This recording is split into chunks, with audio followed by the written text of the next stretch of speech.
This is the Five Starr Podcast.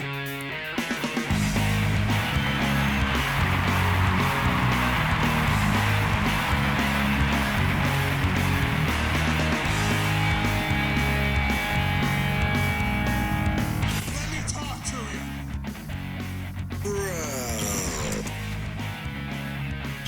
Hi. What do you guys want to talk about? This is such good shit.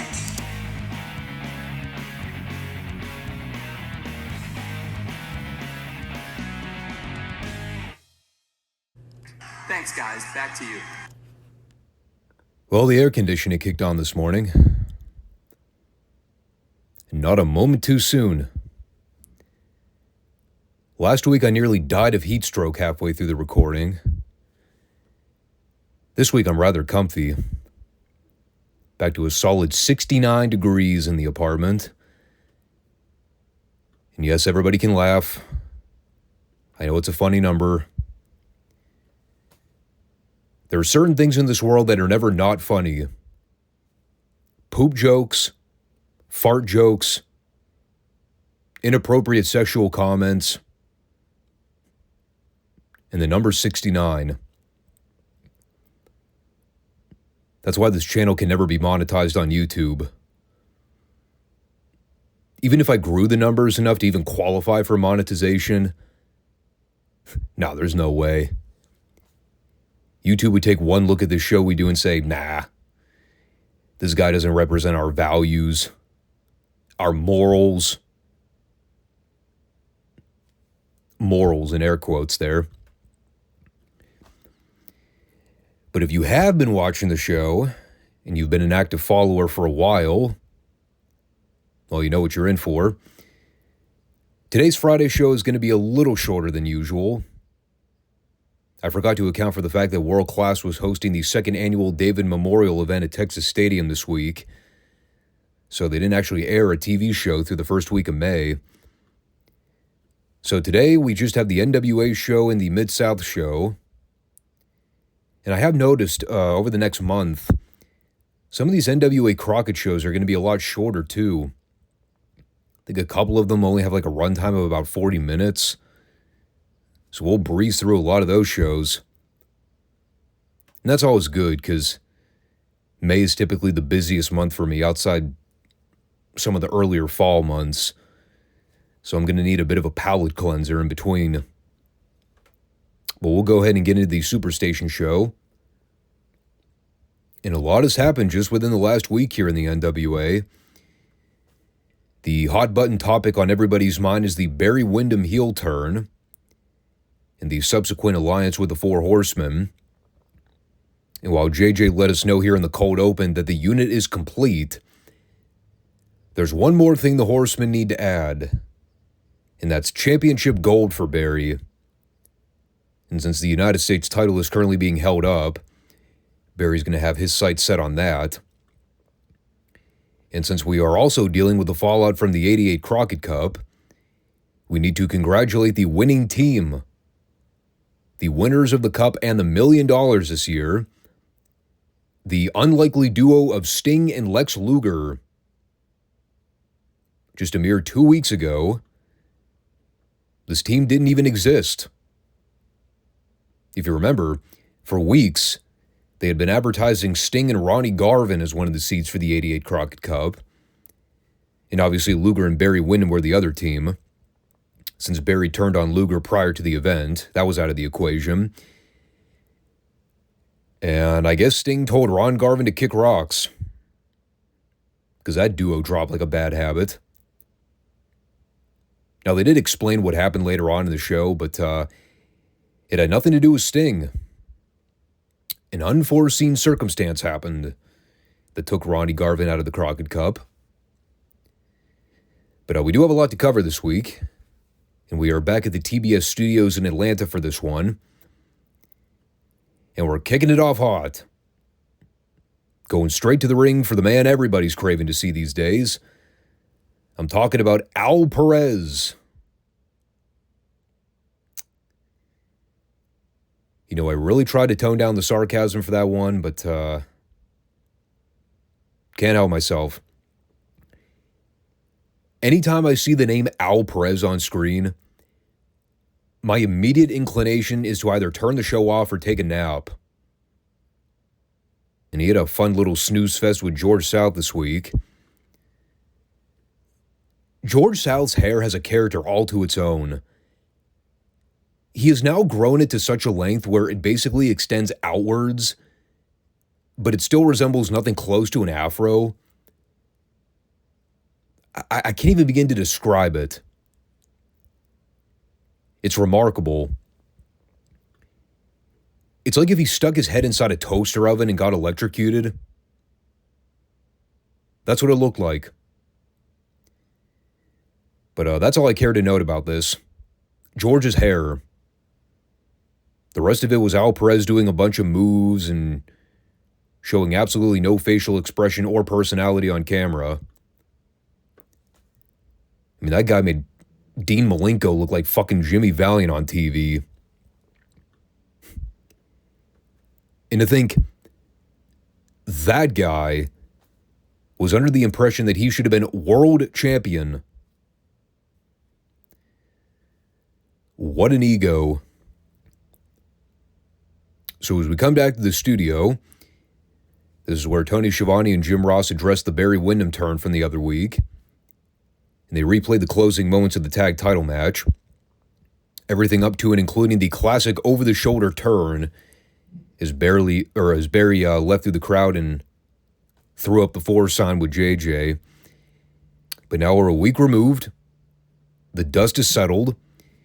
And now it is time for the why Barry why explanation.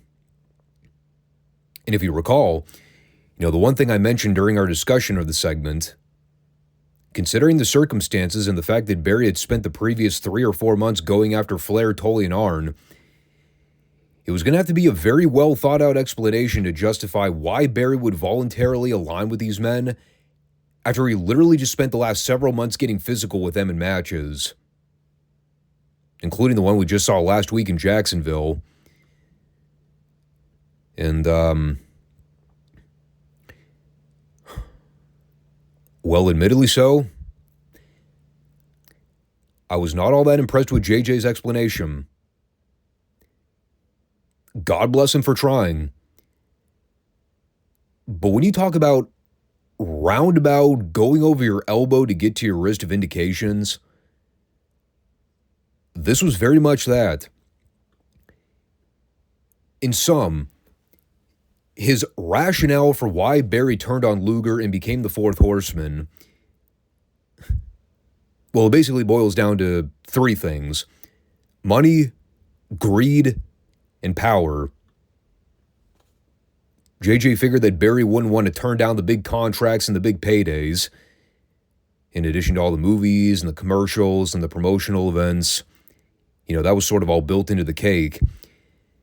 But he also had been on the phone with Barry for months, talking to him about the fact that it was only a matter of time before Luger turned on him and then made it all about himself. So he kind of ingrained the idea into Barry's head that Luger was just buying his time and waiting to turn on him, which we did sort of cover as a possibility to justify the turn. But, I mean, here's the problem. It was so hollow with the way JJ told it. You could tell it was one of those things where even if they had been pre-planning since December for Barry to turn heel and join the Horsemen, the way they spent the last several months building to this point, there really wasn't any point along the way where you can look back and see the signs that Barry was even teasing the idea of joining up with the group.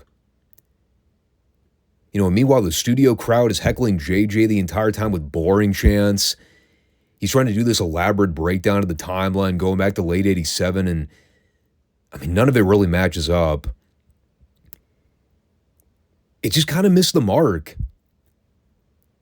And I even remember saying the other week, I had no recollection of how they justified the Barry Windham heel turn.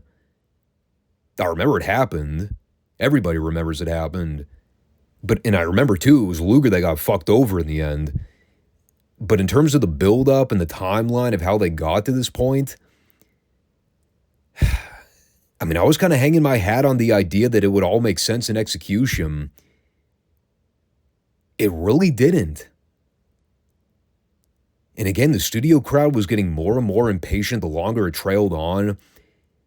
I mean, JJ's out there dying on the vine, trying to get through the rest of this as quickly as possible. I mean, it was just a bad segment. And then we come back and hear Barry's side of the story. And if there's one thing we have clearly established in the last 2 years doing these reviews, it's that the long-winded Barry Windham promos are absolute death television. And this was, this was certainly not the worst promo he's ever cut. I have been on record saying that I much prefer the heel Barry Windham over babyface Windham. At least his heel promos had a little bit of energy and fire to them. But even this one wasn't anything to write home about. And again, it's all surface level talking points. Talking about how it was genius the way the Horsemen pre-planned this and staged it all from the beginning. And the fans fell for it, hook, line, and sinker. Meanwhile, I keep asking, so your plan was to voluntarily beat the shit out of each other for 4 months until you finally swerved the people in the end? Does not seem like a very smart game plan. And again, he tried. He basically told Luger that he'll be spending the rest of his days flat on his back, never being able to break that glass ceiling. In many ways, he was proven right on that assessment.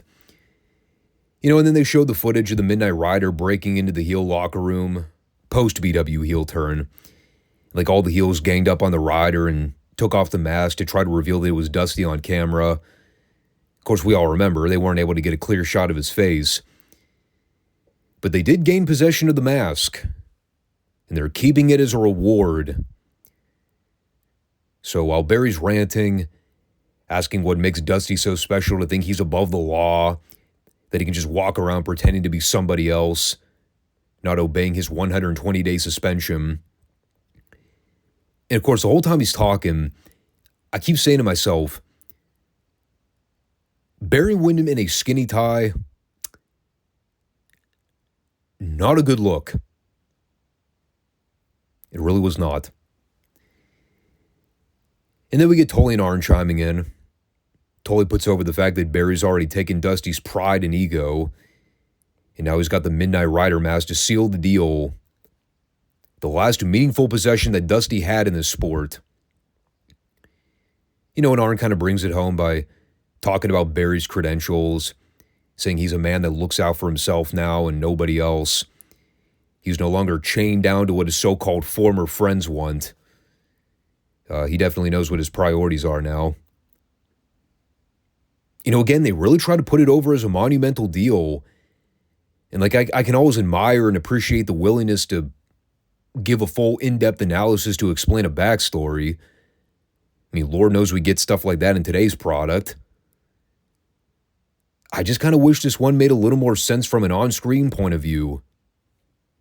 Because if you really get down to brass tacks, the Barry Windham heel turn does not really make a lot of sense historically. But now that we've covered the Horseman fallout, we're officially a half hour into the program. So far, the only match we've seen is a 5-minute Al Perez Boarfest. So I can only imagine what the studio crowd was thinking when we come back from break and we get Ivan Koloff versus Larry Davis. If I were an audience member at this point, I'd have walked out of the room in protest. God bless Ivan. But why the hell would anybody give two shits about an Ivan Koloff squash in 1988? It was long. It was sluggish. It went for days, seemingly. Somewhere in that ballpark. Larry Davis was both revolting from a physique and a working standpoint. There's a spot where Ivan tried to hang him up in the ropes so he could drive the boot across his neck. Like, it's a move we've seen Ivan do countless times over the years. If you watched any Ivan Koloff match in your entire life, you knew what he was setting up for. And this fucking Larry Davis, like a goddamn idiot, Ivan tries to put his head in the middle rope, so he goes for the charging boot, and Larry just moves his head out of the way. And Ivan was not about to call an audible mid-move, so he charged at him with his boot, and he drove Larry's face into that middle rope with great force. Probably sucked to be that job guy, but hey, that's what you get for being a dolt. It should also be noted, the crowd attempted to collectively start a boring chant, and then Ivan won with a middle rope sickle. It also looked terrible. As was the next match, which I'll talk about in a minute. But first, we got some words from Lex Luger. He went ahead and chimed in on the Barry Windham heel turn. Basically took a few minutes to recap the closing moments of the match. And his whole shtick was, I was out of it, I was woozy, didn't know what was going on. So when he saw Barry attacking him, he wasn't entirely convinced that it was happening. But then the reality set in that the attack was deliberate. And while it's only been a week for Luger to process everything, he does want to ensure Barry that he just made the biggest mistake of his entire life. The people that he now calls his friends are the biggest backstabbing, low-life scum on the planet. And Barry will soon realize it. And until then, Luger's going to make sure that Barry regrets that decision. And you knew Luger was serious here because the shirt did not come off for this promo. It's when you know Luger means business, brother. So then we go back to the ring for more studio action. And the trend of bad squashes continue. It's the Sheep Herders versus Tommy Angel and Larry Stevens. These poor Atlanta fans, dude. They got absolutely butt-fucked this week. Closing in on hour 2, and the only thing we've seen beyond the highlight footage is an Al Perez squash, an Ivan Koloff squash, and now a Sheep Herder squash.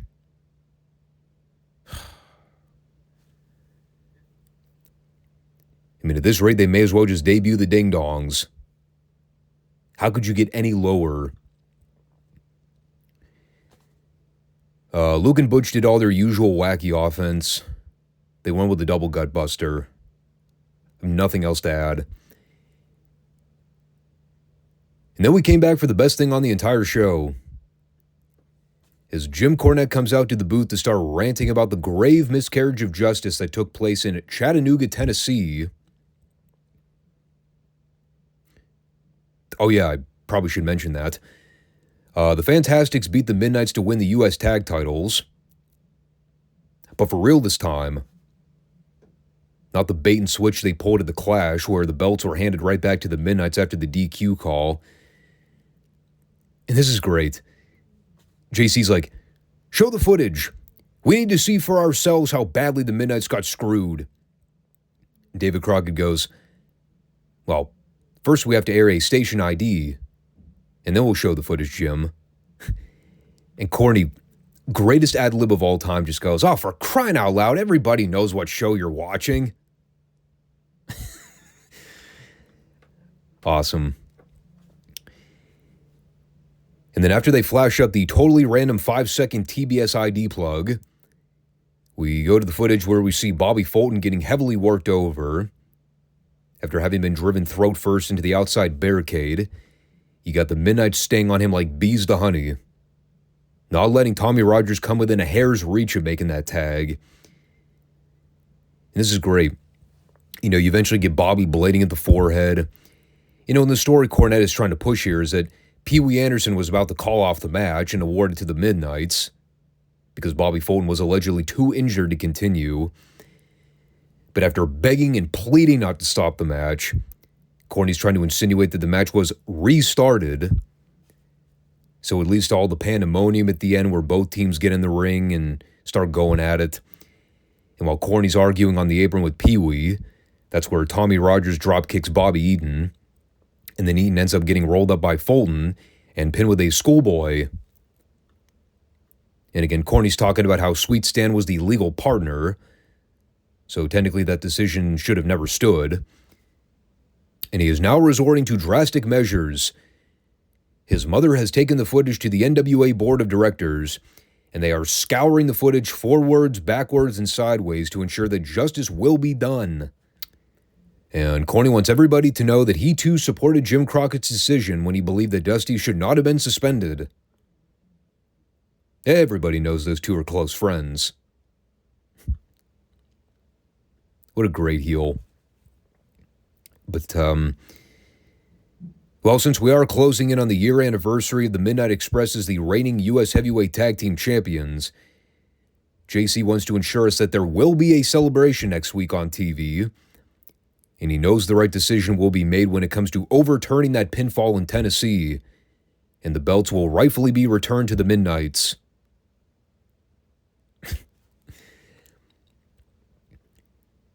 I just love how he needed to get in that totally random line about him and Jim Crockett being good friends.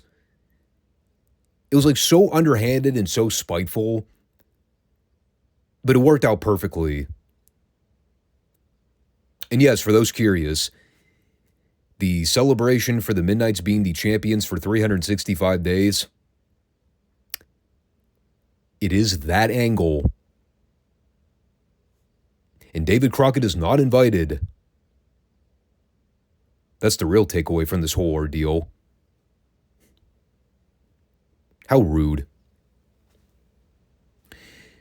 So then we had some more wrestling that nobody gave a crap about. The show was quickly turned into WWE SmackDown, where the only thing that matters worth a damn are the promos and angles. And they keep mudding up the waters by throwing in these pesky wrestling matches. We had Jimmy Garvin versus Alan Martin.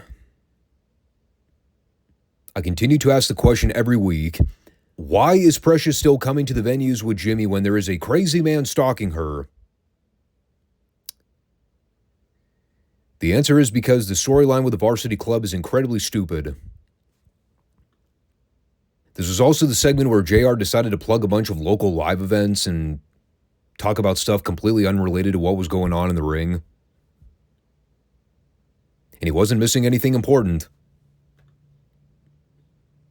Garvin won with the brainbuster. And then we had Shoot Jimmy Garvin on the microphone for about a minute. He was getting real insider, saying there's a lot of problems happening right now in the NWA. And if he were a betting man, he would presume that things were about to get a whole lot worse before they got any better.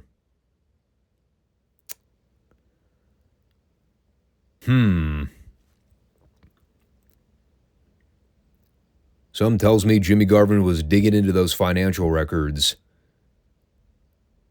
What a cunning observation to make. And he wasn't wrong. But on the subject of the Varsity Club, he says he has footage of his own to show the world, just to let everybody know what kind of sick, twisted men guys like Sullivan, Steiner, and Rotunda are. This is also where we learned what a Prince of Darkness deathmatch is. It was a blindfold match. And if there's one gimmick match in wrestling history that has been proven to be a failure time and time again, it is the blindfold stipulation. So they just tried to dress it up by calling it something completely discreet, hoping nobody would notice. Shockingly, it looked pretty abysmal for the 30 or so seconds they actually aired. Apparently they gave this thing like 8 minutes in total. I can only imagine what the previous 7.5 minutes was like. But at least we found out what happened to Ronnie Garvin. The real reason he was taken out of the Crockett Cup, it was because Kevin Sullivan drove a gimmick spike into his chest. And meanwhile, the heels attempted to go after Precious and continue to rape her. To no avail. And yet still, Jimmy Garvin insists on continuing to bring his wife to the venues. Why? Got to admit, this looked pretty dismal.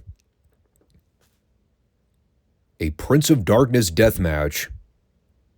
Literally just a way to color code bad gimmick idea. You know, it's funny. I seem to recall having relatively fond memories of the Varsity Club. Maybe that was all in my head. Because this shit with Jimmy Garvin and Precious is really, really bad.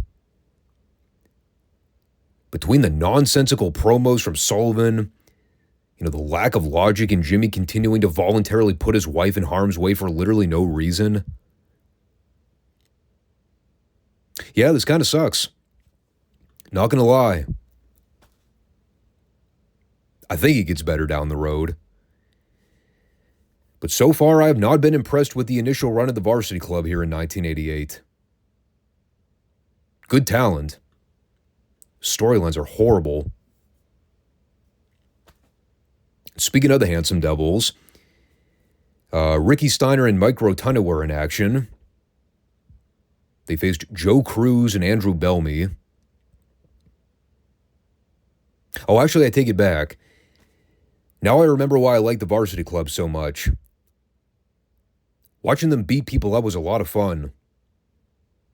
Like the way they took turns working over the job guys here. Did all their usual amateur offense.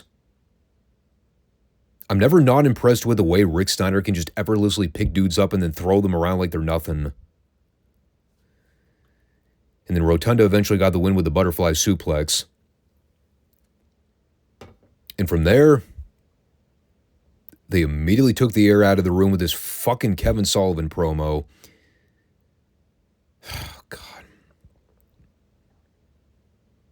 I have no idea what he said.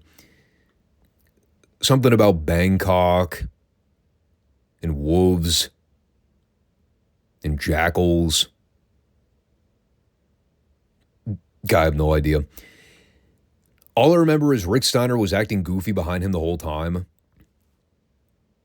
I was much more captivated by that than I was listening to Kevin Sullivan share stories about foreign affairs.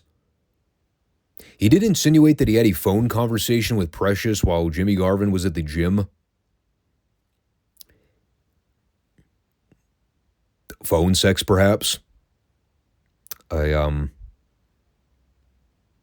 guess you could say Sullivan had one of those voices. Maybe we should ask Patty. Were you aroused, Patty? Were you turned on by Kevin Sullivan's very monotone voice?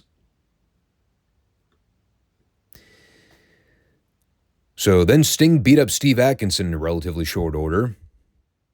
It went 30 seconds, Stinger Splash, Scorpion Deathlock, win. And then he got on the mic afterwards and proceeded to do an absolutely god-awful promo trying to talk about the Barry Windham situation. And the key word in that was try. He attempted to compare Barry Windham to all the Venice Beach bums that Sting grew up with. This did not really pan out as he expected. And then he basically threw up four fingers and called the Horseman the symbol of diddly squat. And yes, he actually used the word diddly squat. And then he howled into the microphone and told Barry to think about it. To which I asked, think about what, Sting? You did not give him anything to think about.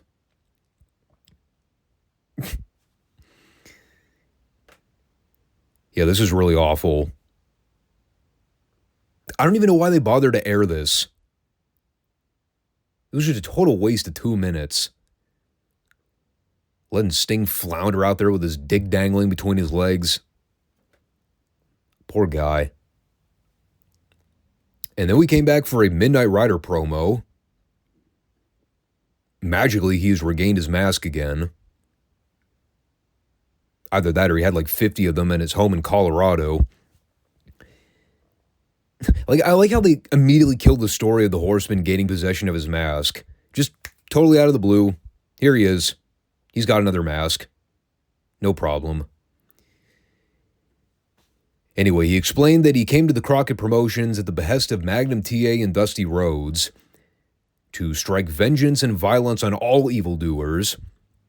And right now he's issuing a warning to Barry Windham. He was molded and made to be a champion, but he does not need to ride with the Horseman to make that happen. And the battle lines have already been drawn between the Rider and the Horseman. Rider will take the fight to Tully Arn and Flair. He doesn't want to have to do the same with Barry. So he can either come to his senses and make the right decision, or the Rider will handle Barry just like he'll handle all the other team members. Pretty simple threat. But at least he's giving Barry the choice. He still wants to give him the benefit of the doubt. What a noble outlaw that Midnight Rider is, wouldn't you say? He's got a good heart. So, let's see. We had Nikita Koloff versus Trent Knight. Nikita won with a sickle. I did not bother to note anything else about it. JR did note at the end here, the reason for Nikita's loss in muscle mass was that he was training for his title match with Flair at the Crockett Cup.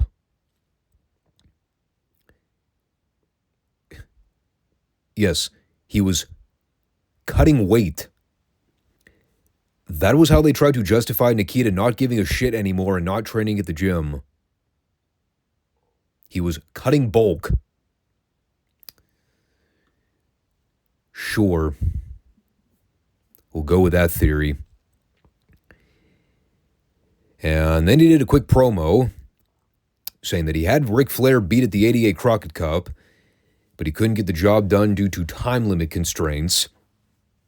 Says there will be another day where they meet. And in the meantime, he wants to address Barry Windham. Says that Barry joining the Horsemen is the biggest mistake of his life, and he will soon recognize that when he stands across the ring from the Russian Nightmare, and he has to feel the brunt of his sickle. I still can't get over that comment from Jim. The reason Nikita has lost all of his muscle mass is because he was aiming for proper dieting. Yes. He was dieting. Must have been the Holocaust diet. As if cutting weight against a guy like Ric Flair was going to serve him well. Yeah, so maybe he keeps his cardio up a little bit. But like, God, what a fucking horrible explanation that was. Swing and a miss from good old JR.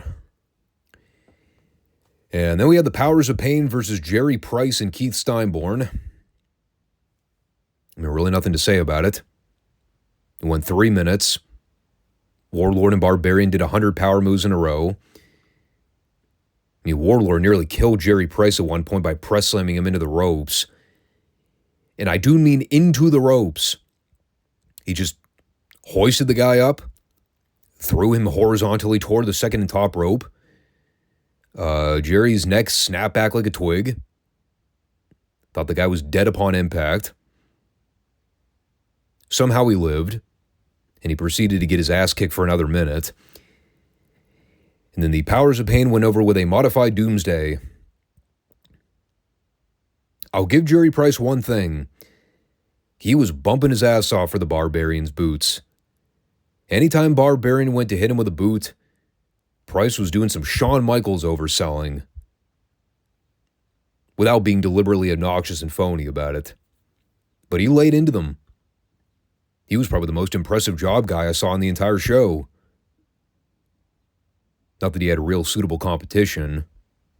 Outside maybe George South.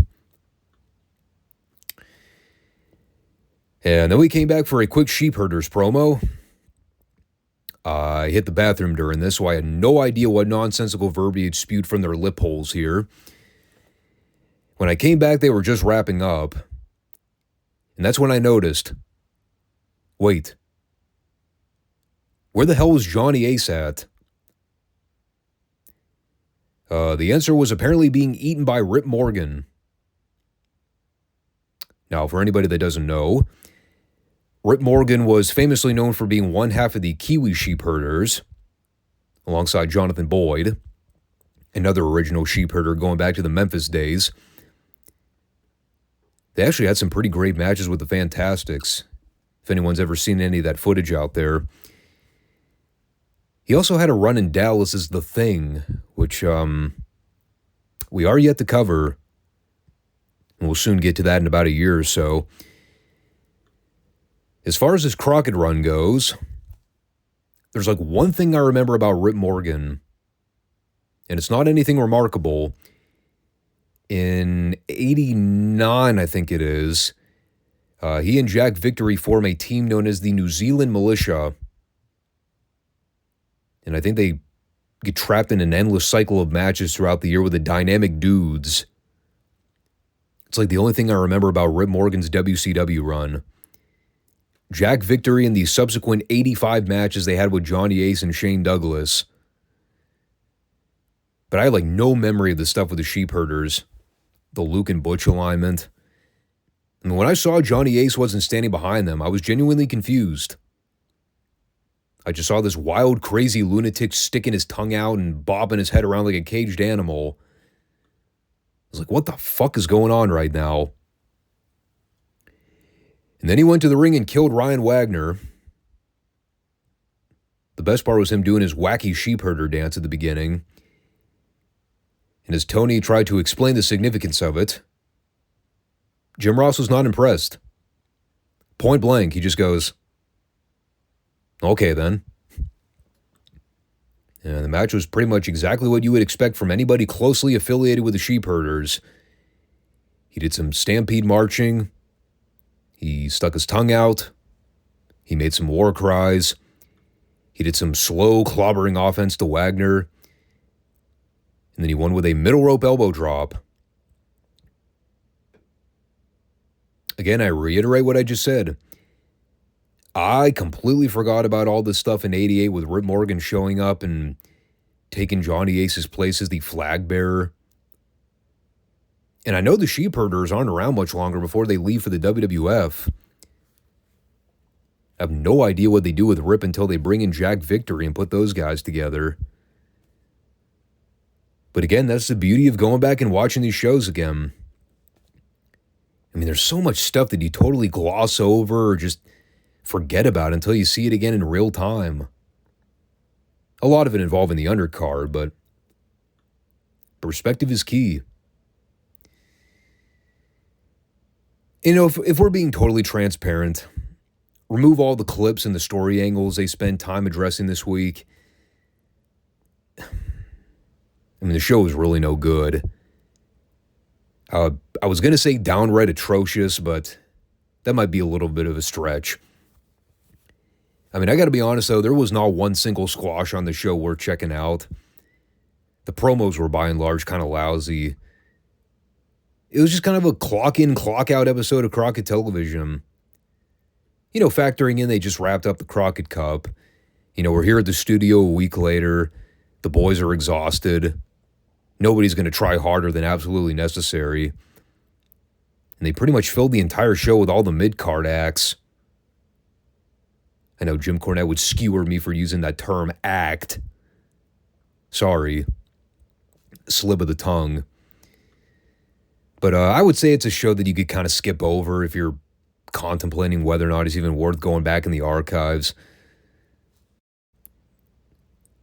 So as we move to Midsouth Television, one of their big themes for the week was the highlight footage they put together for the most recent Superdome event. And while we've seen a handful of Superdome clips already, this one was kind of unique. is they had Greg Soley piece together some footage to show the venue, try to interact with some of the fans right before the event. And of course, it's 1983, so you have to take the grainy camera work into account. And they shot this like right when the sun was coming down, so it was already pretty dark outside the arena. But, it was kind of cool how they pieced it all together. You had people filing in. It's all families and young kids. I think there was a little bit of promo manipulation here because, all the clips they had for the kids had one thing in common. Anytime someone said they're looking forward to seeing the Junkyard Dog beat up Mr. Olympia, you kind of see him look to the side, trying to remember Olympia by name. Like somebody was mouthing it to them off camera. Olympia, Olympia. And you can see the kids looking over like, wait, shit. What's that guy's name again? The one dog supposed to beat up? That was kind of funny. But again, man, we always talk about how wrestling used to be so family-oriented back in the day. These are the kinds of events that large families would assemble to. It's all kids, husbands, and wives. You get the occasional boyfriend-girlfriend pairing that comes in. But everybody's dressed casually. A lot of the grown men have suits on. The ladies are either doing business casual or some kind of dress look. It really goes to show just how much the landscape of the business has changed. Just when it comes to the kinds of fans that used to attend these events. It's really unique. But it was a fun little preview right before we saw the actual footage. And then our first look into the Superdome event was the Midsouth tag title match. I guess you could coin it a rematch. It is Mr. Wrestling 2 and Tiger Conway Jr. getting their shot to regain the belts from Ted DiBiase and Mr. Olympia.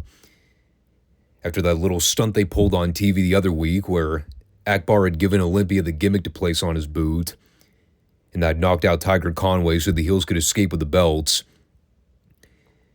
So now we are here at the Superdome to see if the babyfaces could get him back. And again, there are certain things you have to account for here. It's all floor cam footage, so visually it's not the easiest thing to look at. Aside from the ring lights, it's practically pitch black throughout the entire arena, so it's hard to see a lot of what's going on in the ring. But you hear the live crowd the whole time. They're into everything from bell to bell. It's all heavily edited because I think Watts said the match went something like 25 minutes. So most of what they showed here was all babyface flurry. And then right at the very end, once you get all four guys in the ring, you see Conway catch Mr. Olympia with the double Boston Crab. And while the ref is off dealing and holding back Wrestling 2, Ted DiBiase slips on the loaded glove and then knocks out Conway. So that allowed for Olympia to slap on the chin lock and get the ref stoppage victory. So indeed, the heels retain on a technicality. And we're not done on the subject of Mr. Olympia. We'll get back to him in just a sec when we revisit the Dome footage. First, let's talk about this Hacksaw Duggan promo. Now, they had quietly suggested that he and DiBiase had gone their separate ways recently, that the Rat Pack was no longer affiliated.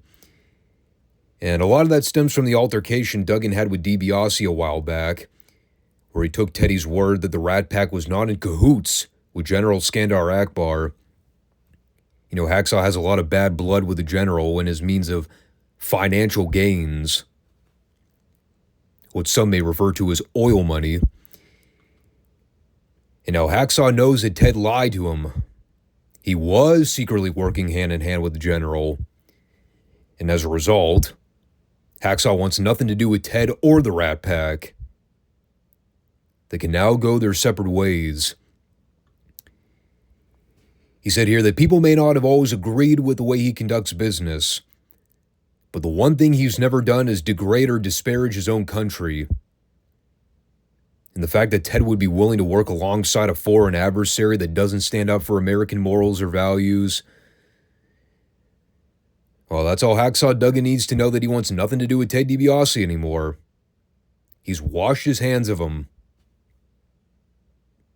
It's a pretty great little babyface promo.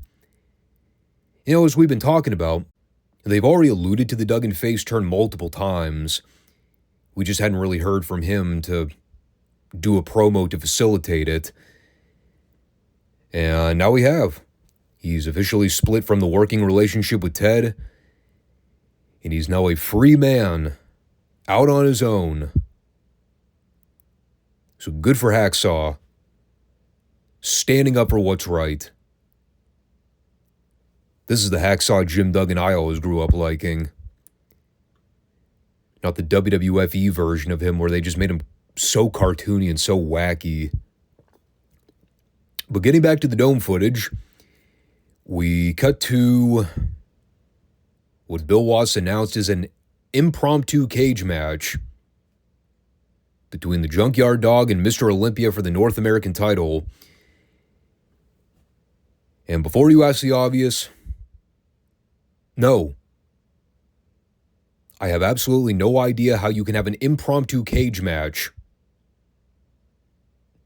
I mean, that basically implies that the ring crew would have already had the hardware at ringside even set up a cage, even when no cage matches were announced for the event to begin with.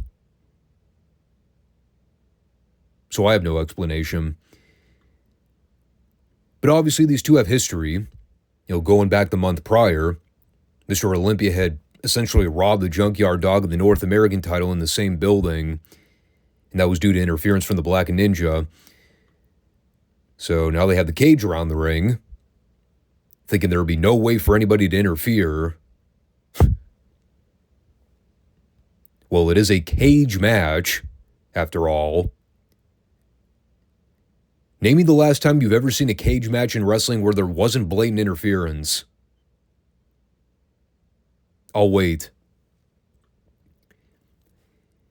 Now, to be fair, this wasn't as egregious as what we would see in like the mid to late 90s where, you know, guys would just flagrantly climb over the top of the cage and then drop into the ring while the match was still going on.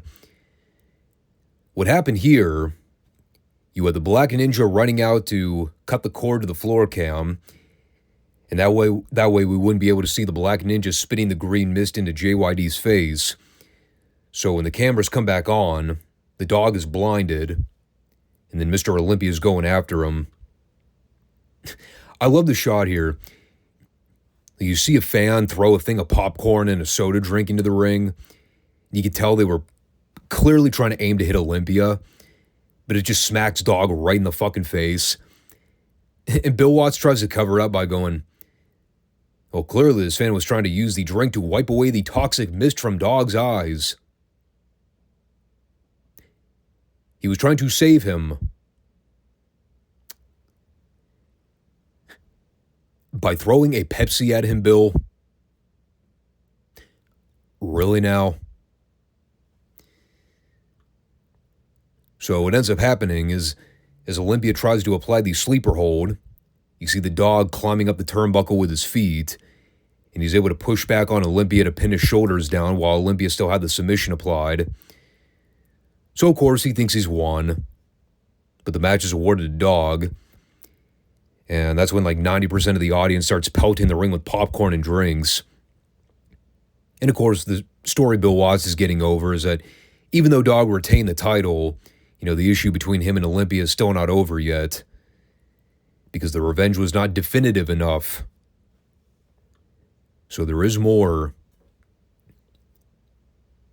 And in fact, Skandar Akbar made that pretty clear in the post-match interview he did, where he explained that everything we just saw was the biggest miscarriage of justice imaginable.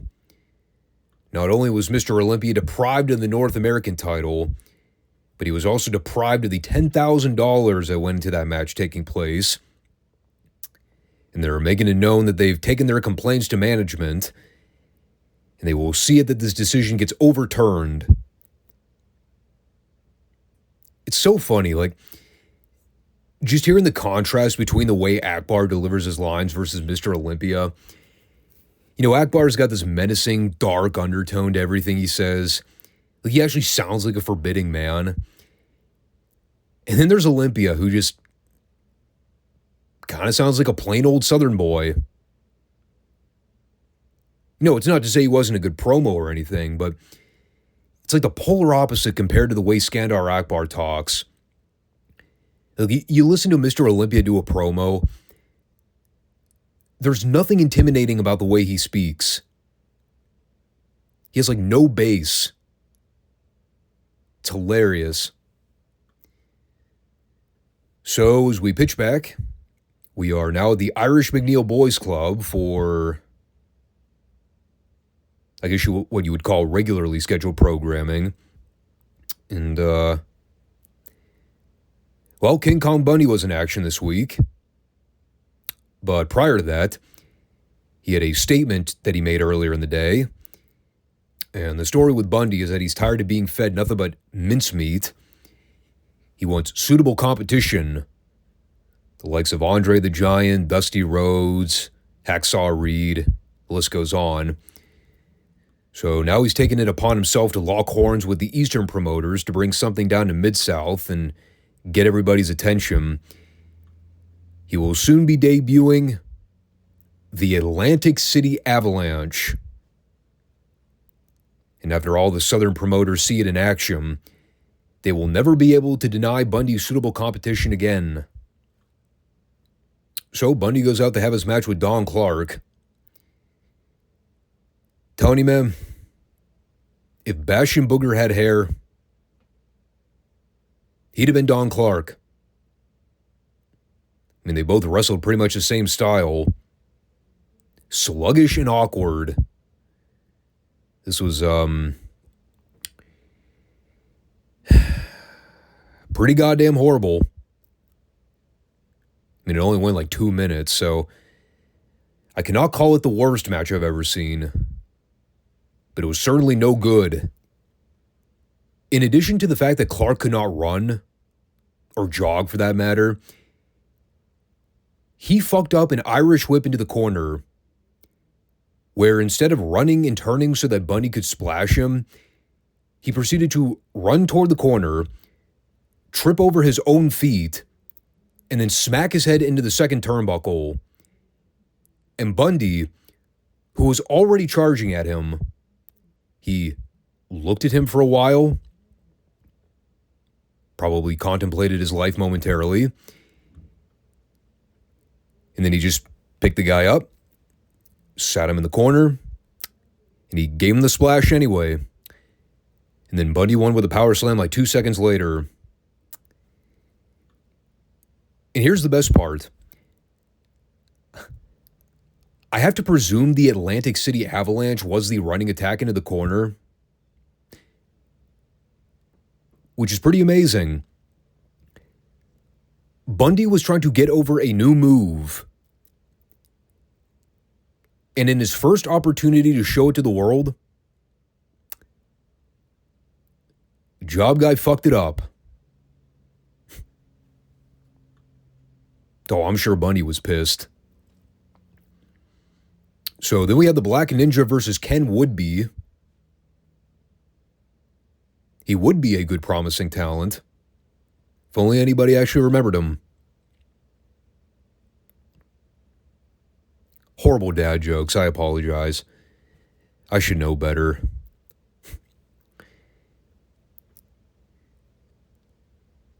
So I'm not going to lie. This became like the greatest segment of all time pretty quickly. You get 30 seconds of Kendo Nagasaki on offense. And then from out of nowhere, outruns Hacksaw Duggan to go after the General.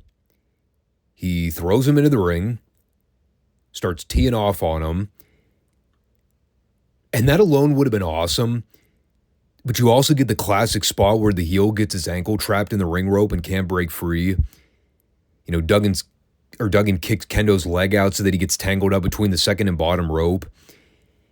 And while you got Kendo hanging upside down by 1 foot on the ring apron, it's like straight out of a fucking cartoon. Duggan's in there ripping off Akbar's clothes, just beating the shit out of him for like 5 minutes. And like every so often, they would cut back to the hard cam to show Kendo where he's still dangling out on the floor by his leg.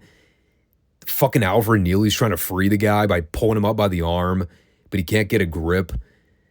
At one point, you just see him laying there on the mat, pulling on the ropes as hard as humanly possible, and he still can't free the guy.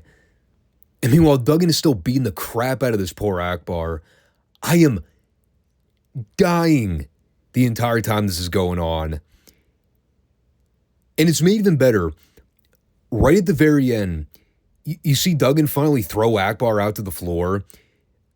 But of course, he throws him toward the direction of Kendo Nagasaki.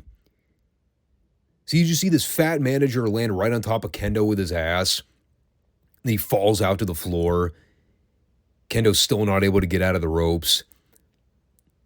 And then eventually Duggan leaves while the crowd's cheering him on and giving him the rousing ovation.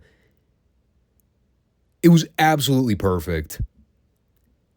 I went back and watched that entire sequence from start to finish. I laughed just as hard. It really doesn't get much better than that in wrestling, dude. The dorky heel getting humiliated and beaten up in front of everybody. And all the people can do is point and laugh. Epic television this was. And then we came back for a quick JYD squash with Ron Cheatham. Really didn't know much about this one. Dog beat him up for a few minutes. Decked him with a clothesline. Got the win with a thumper. Pretty paint-by-numbers dog match. Mr. Olympia versus Art Cruz was kind of in that same category. Not really too much to note about the action. Good attention to continuity by making sure Akbar wasn't out there. I mean, the guy literally got beat up and stripped of his clothes like 5 minutes prior. Kind of weird to buy the idea that he'd be back out there on television a few minutes later to manage Mr. Olympia for a match. So they had Ted out there. And, they gave Cruz a little bit toward the end. You know, he made a short comeback on Olympia, but eventually got cut off with a pile driver and then put away with a sleeper hold. You know, the bigger bullet point to come out of this was Watts mentioning that they were trying to get an interview with Akbar after the match. You know, mostly so he could comment on what went down with Duggan. And this was so perfect. Akbar comes out here at the end. His clothes are totally ripped and torn up. His hair is a disheveled mess. Like, he never thought at any point to just put on a t-shirt. He had like 10 minutes before this interview. But he's like, no. I want to make sure people capture this moment. I want them to see what the American way of life is all about. Try to make himself out to be the victim. And so he comes out and tries to play the sympathy card. He says that he wants Duggan eliminated from Mid-South. And since Kamala is currently on assignment in Dallas, he knows just the man for the job.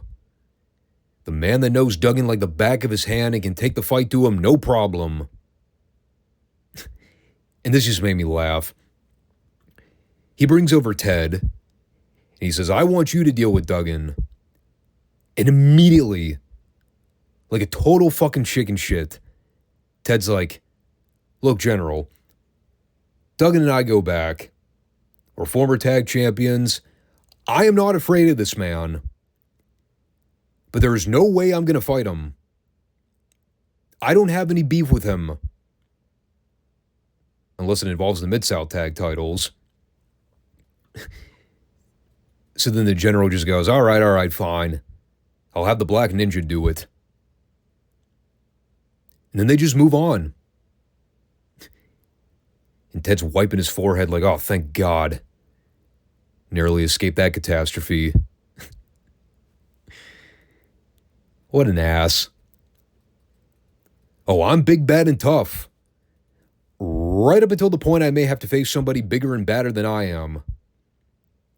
Then I immediately cower in fear and decide that the juice ain't worth the squeeze. I just like how Akbar didn't even try to argue with him about it. He's like, Ted, I want you to fight Hacksaw Duggan. And after Ted gives him the roundabout and runs down his laundry list of reasons why he's not going to face him, Akbar just goes, all right, fine. I'll have someone else do it. because he doesn't care. Just as long as somebody destroys Duggan and puts him out. Hypothetically, I guess the Black Ninja would be out for blood, considering he just got his leg trapped in the ropes earlier while Duggan beat up his manager. So we'll see where it goes. It was a great close to the show. Even though the matches weren't anything to write home about this week, the promos were really great. They moved along the story between Duggan and Akbar. Duggan and DiBiase likewise. Still got Mr. Olympia feuding with Dog over the North American title. They're definitely keeping the card fresh right now in Mid-South. And it's all very simplistic stuff, man. You get baby faces and heels all mad at each other for various reasons. There's no shades of gray. It's all easily digestible. Whether it's money, greed, titles, doesn't matter. But if there's an issue between a good guy and a bad guy, it all makes rational sense. Again, the things that we all kind of took for granted compared to what we see now. The problem today with all these manufactured storylines is that everything has to have this multifaceted 8 to 12 month saga with twists and turns and 50 heel and face flips in between. And it all usually runs out of gas before the end. I liked it better when the formula was so much simpler, man. I really did. Story for another time, though.